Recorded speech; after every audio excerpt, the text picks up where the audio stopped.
जोजी तुम बताओ कैसा लग रहा है बेटा तुम्हें? अच्छा लग रहा है sir. IIT Bombay finally crack किया अपन ने। हाँ। भाई ड्रीम आईआईटी होता है किसी का भी। तो अपने मम्मी के बारे में क्या कहना चाहोगे, मम्मी पापा के बारे में?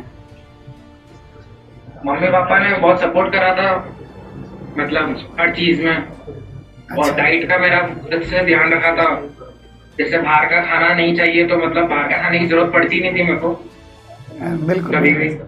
बिल्कुल, इन सारी चीज़ों हाँ। का बहुत बड़ा योगदान होता है जेई प्रिपरेशन के समय, क्योंकि इतनी डिसिप्लिन में हमें 2 साल गुजारना होता है कि आप बीमार नहीं पड़ सकते हो ना, अवॉइड करते हैं उन चीज़ों को। तो इसमें पेरेंट्स का बहुत बड़ा योगदान होता है, ये आप खुद नहीं कर सकते हो। और भी जब आप डिमोटिवेट होते थे, क्या मम्मी पापा आपको मोटिवेट करते थे? डिमोटिवेट तो ऐसे में होता नहीं था, मतलब ज्यादा। अच्छा, पूरा बुलंद आदमी थे तुम। हाँ। कोई चैलेंजेस फेस नहीं किया अपनी पर्स जर्नी में? कभी कोई चैलेंज आया? हाँ? नमस्कार सर। नमस्कार सर, कैसा लग रहा है सर आपको? बहुत अच्छा लग रहा है। आपका भी अच्छा मार्गदर्शन रहा उसमें। धन्यवाद सर। सब लोगों के आशीर्वाद से और गाइडेंस से हमने आईआईटी क्लियर कर ली। तो आईआईटी में भी, आईआईटी मुंबई जा रहा है सर? जी जी जी।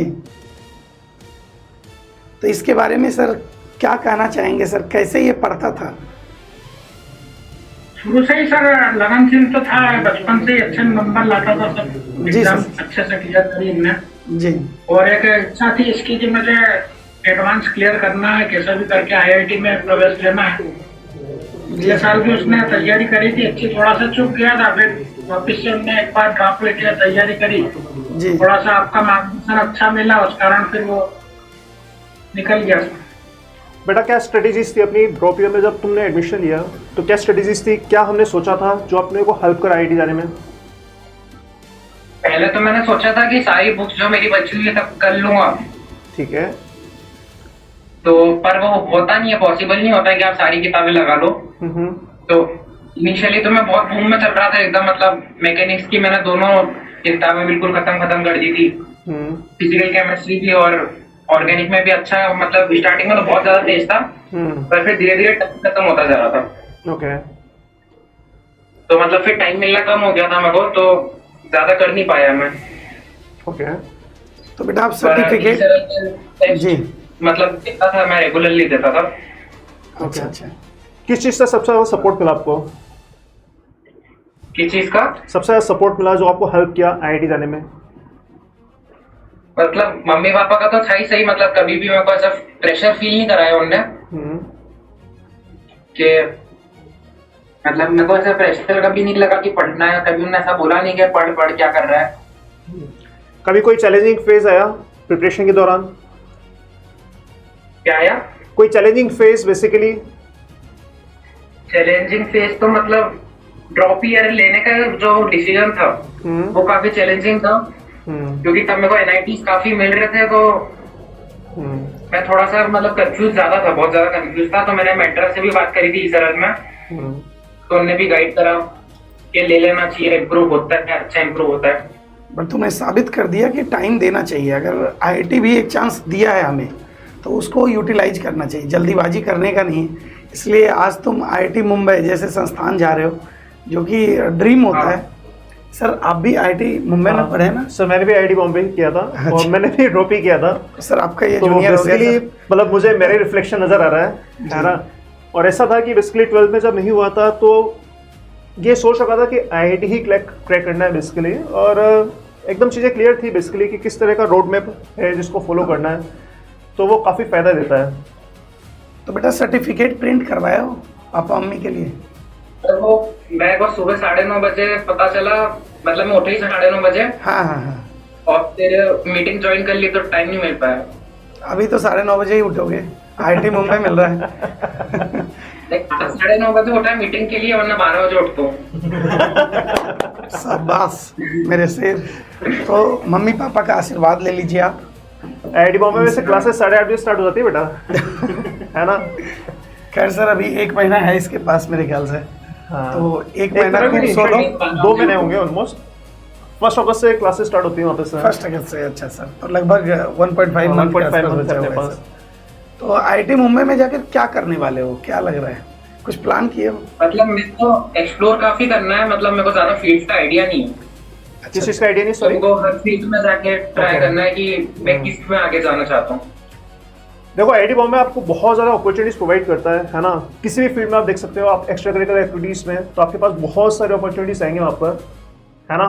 तो हमें स्मार्टली चूज़ करना है, एक्सप्लोर करना है, ट्राई करना है, और आप जो भी फील्ड में आगे बढ़ना चाहोगे आपको अपॉर्चुनिटी मिलेगा उस चीज़ में आगे बढ़ने के लिए बेसिकली। इनफैक्ट यहाँ पे ब्रांच भी बहुत ज़्यादा मैटर नहीं करता है। अगर आप बेसिकली किसी भी ब्रांच से हो और अगर आपको लेट्स से कंप्यूटर साइंस आपको फॉलो करना है, तो आपको वहाँ पे माइनस कोर्स मिल जाते हैं जिसको आप फॉलो कर सकते हो, है ना।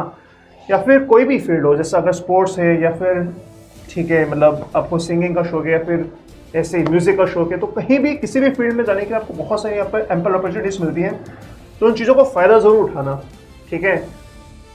और सीनियर्स का जो गाइडेंस रहता है वहाँ पे हमेशा बहुत हेल्प रहता है, तो वो भी बहुत आपको हेल्प करेगा आपको आगे बढ़ने के लिए। जी सर। तो जब 12th में तुम्हारा सिलेक्शन नहीं हुआ था, NIT वगैरह मिल रहा था, तो कोई ऐसा सजेशन दिए थे घर परिवार के लोग, अगल बगल वाले लोग, पड़ोसी लोग, कि भाई NIT ले लो, क्या है 1 साल वेस्ट कर रहे हो, पता नहीं आगे NIT होगा कि नहीं होगा? हाँ, मम्मी पापा को डर तो लगता है कि अगर NIT ऑलरेडी मिल रहा है अच्छे, अच्छा अच्छा। मतलब मेरे को भोपाल वगैरह में EC इलेक्ट्रॉनिक्स तक मिल रहा था, इलेक्ट्रिकल इंजीनियरिंग, ओके। और IIIT भी काफी मिल रहे थे। तो मम्मी पापा को डर तो लगता है कि अगर मिल रहा है अच्छा कॉलेज, गवर्नमेंट कॉलेज, तो ले ले। लेकिन तो अब मैंने बोला कि ड्रॉप लेना है, तो काफी सपोर्टिव थे, मतलब कुछ ऐसा रोक टोक नहीं करी और ड्रॉप ले लिया था फिर मैंने। बिल्कुल बिल्कुल बढ़िया। तो ये अपॉर्चुनिटी को लेना ही चाहिए बच्चों को, और इसका परिणाम है सर कि आज ये ड्रीम IIT में जा रहा है। तो बहुत बहुत बधाई आपको, क्या नाम आपके मिला बेटा पूरे अपने को परिवार वहाँ को। इसी ढंग से बचाओ बेटा आगे, IIT मुंबई में भी जाकर जो करना चाहते हो जीवन में करो, खूब इंजॉय करो। Thank you sir. आपने मेहनत किया है उस मुकाम तक पहुंचने के लिए। वहाँ का मौसम सुनते हैं सर बहुत अच्छा है। एक्चुअली बहुत अच्छा होता है कि एक्चुअली बहुत ज़्यादा ग्रीनरी है वहाँ पर। इनफैक्ट अगर आप जस्ट बाहर निकलोगे और अंदर आप कॉलेज में देखोगे 3 से 4 डिग्री सेंटीग्रेड का आपका नज़र अंदर मतलब डिफरेंस नज़र आएगा। एक्चुअली बहुत ज़्यादा ग्रीनरी है और बहुत ही सुंदर सा कैंपस है ना। और बढ़िया एक्सरसाइज सुना रही है ना, क्योंकि अपना जो हॉस्टल होता है और आपका जो कैंप मतलब आपकी जहाँ पे डिपार्टमेंट होता है 2 से 2.5 किलोमीटर होता है। तो बढ़िया 10 से 12 किलोमीटर डेली चलने की प्रैक्टिस हो जाएगी आपकी। तो मम्मी पापा को भी लेते जाइएगा। हाँ मैम। दिल से धन्यवाद सर, जी आपका मैम। पूरा सपोर्ट रहा। जी जी जी मैम। तो मैम आप भी जाइएगा इसके एडमिशन के समय और IIT मुंबई घूम आइएगा।